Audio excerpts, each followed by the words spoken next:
Hi and welcome. Today I'm going to demonstrate kind of how the system works in regards to new corporate financing. This is a simple diagram. I just did it in Paint, and Paint's always still one of my favorite tools as it's simple to get ideas down and get the basic understanding of things. What this is, say that's a company such as, well, Apple's a big one right now. That is your square right here.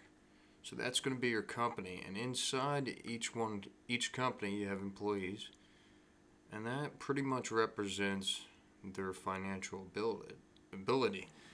They're within the company, even though they have assets.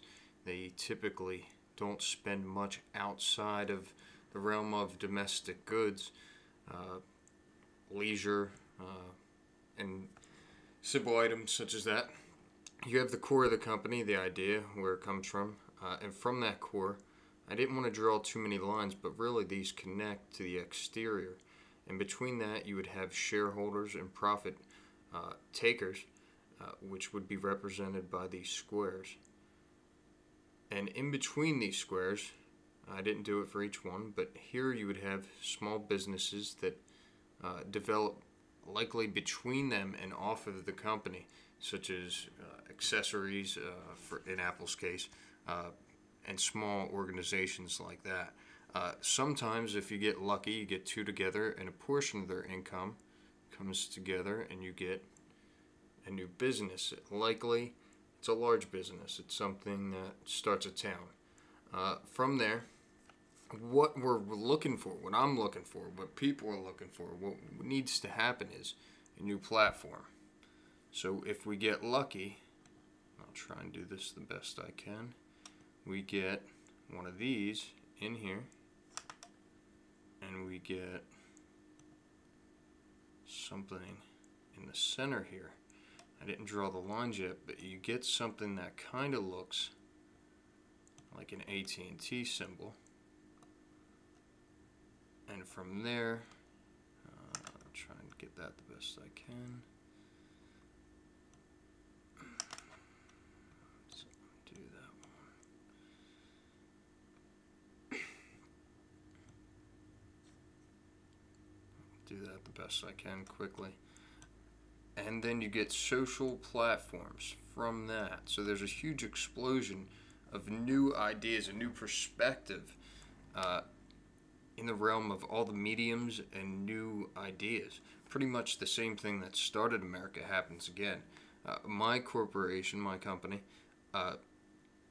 we're trying to re-regionalize what's happening. We need to hit the medium markets again. There's been a huge stigma between the medium markets as they believe they collapse business, something that would kind of look like that, but it isn't true. They believe it creates competition unnecessarily, but I believe it was a stigma just to hold off on the idea of what can occur.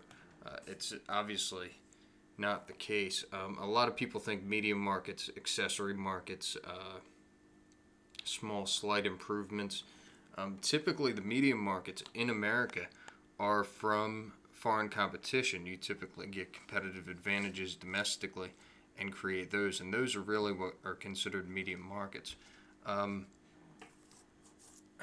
Another example of medium markets would be something still within food or consumer accessories, new ideas. They're still medium markets, but they're typically inexpensive to consumers, but reoccurring on a routine basis. They typically take in profit and feed in to new lifestyles, new companies, new ideas.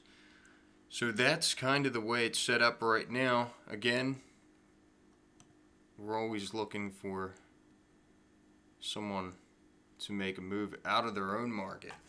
By now, and this is why America's still, even though we're advanced, we're still just advanced at a basic level, is because no one has set the platform for, and I'm not the first one to say that, set the platform for this to be synergetically created on a routine basis every time.